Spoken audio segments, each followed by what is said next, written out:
Hey everyone, it's Stephen at Total Market Traders, and today we're going to be looking at the euro dollar. Now the reason being is this has just hit a 3-year all-time high. Now that in itself is quite an achievement, however it's not to my liking. Reason being is I had a long-term short on the euro dollar, which I'm now going to quickly talk about. I didn't want to talk about it before because it's my own trade. But I'll talk about the loss fine. I don't care about that part, but it's more of the entering and that sort of part. That part's saved for more private stuff and maybe the private member section, just showing where I would enter and where I would exit, etc. But I'll quickly go over it right now. I was back in September. I was short back I'd say right about here. I started short and then I started adding as it pulled back. Then from there you should see an absolute collapse. Now people would say, well, why didn't you take profit somewhere along here? Well, that's 2020 hindsight, and I have no idea it was going to rebound and go up. My expectation was it was going to head to 115, maybe bounce up a bit, and then head lower. We were going to see 112 or whatever, and then obviously bounce back and sort of trend down. That did not play out. And it caught a lot of people off guard as well after the fact that I've seen many more, even big names were short this. And yeah, it's pretty much squeezed all of us out. I was out roughly about here. Price pulled back up. I added to the position here and then made the other one almost break even. And so I took some risk off the table and then added risk. And it was going in my favor for a while. And then it came to here, and then it made a higher low. So here is the low, and then here's the higher low. So if we look at it from a longer term trend, you can see way back in the start of 2017, end of 2016, we had a nice inverse head and shoulders pattern where price just rallied from. And we got lows, highs, higher lows, higher highs, higher highs, higher lows, higher highs. Then we started this bit of deceleration. This looked overextended, and that's where I started shorting. And then we had a lower low technically here, which was looking promising. And then we had a quick pullback, and then a higher low, and then a higher high. And then this was where it started to get interesting. I started to get a little bit concerned. I was already scaled in here. I then seen this, and I was like, oh, something looks to be changing. My bias very quickly went in sort of semi-neutral. As we started to pull back, it became a bit more apparent, and then we started to see a bit of a coiling action on the lower time frames, which I'll quickly show right here. So if you look here in the daily, we can see that exactly here on the 1 hour. Now that was like a coiled move, and then price just exploded from that, taking me out somewhere around here, and then hitting hitting another high here before creating like a double top pattern, which I've seen a lot of traders thinking as the double top is going to go down. I thought, no, I don't really have a bias here. It's potentially going to go down, but I didn't think it was overly strong in my opinion, and that's why I came across with a neutral bias at that point. And from there we've seen price, it did reject it, fair enough, for a few days. Came down and just decelerated, done absolutely nothing, but decelerated and then quickly rebounded, like very, very quickly for the past 2 days, so Thursday and today's candle is Friday. So today's candle seen a massive push higher, and the reason being this is very likely, it's Friday, short squeezes are this is more like a manipulated move.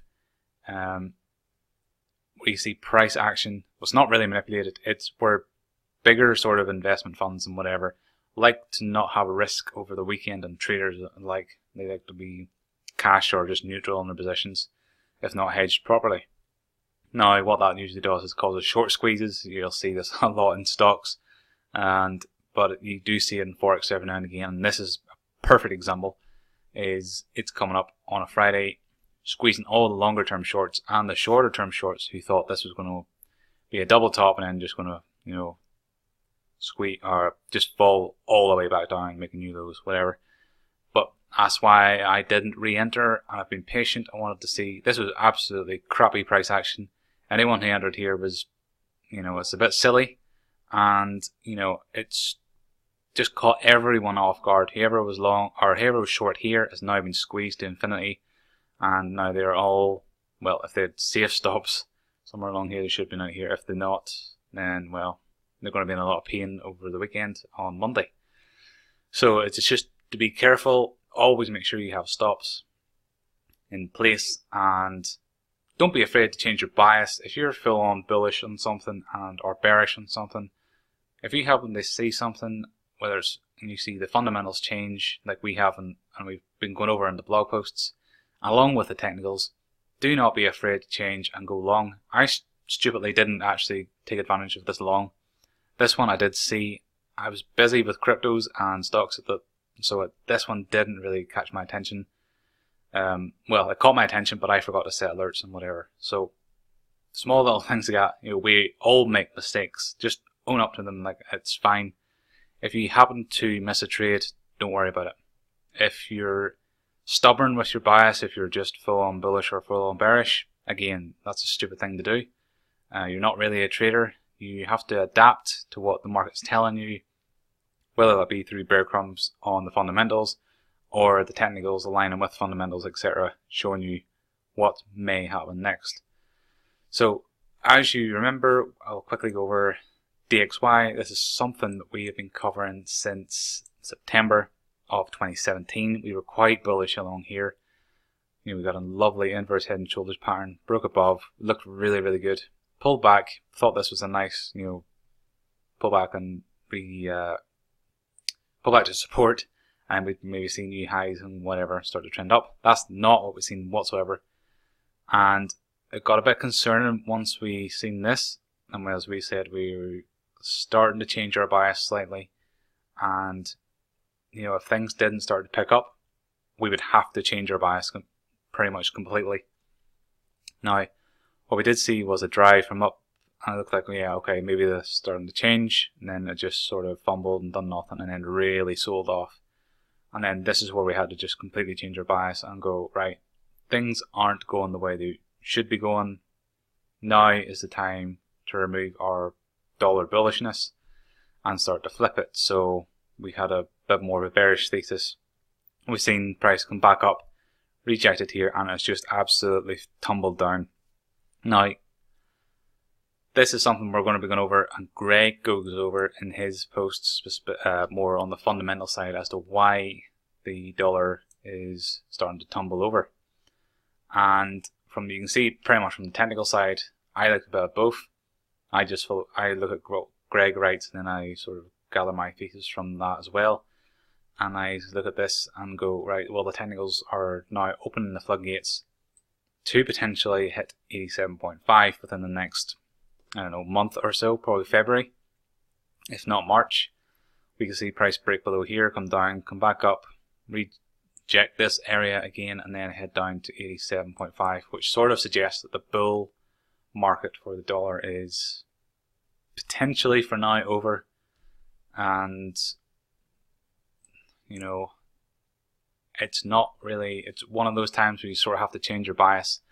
I remember back here when a lot of smart money people that I follow on the likes of Twitter were actually getting out of their dollar longs, and I can see now why that was a very, very smart move. And I didn't really have a overly bullish bearish or an overly bullish bias until roughly around about here, sort of around about here. And so now everyone's going to be starting to get really, really bearish. So you need to watch out for that as well, because you don't want to be part of the herd either. And whenever people start to see that, so we could see a rejection here. This could be the final line in the sand, and yeah, you can go from there. Not keep you too much longer, because this video is going on 9 minutes and 30 seconds.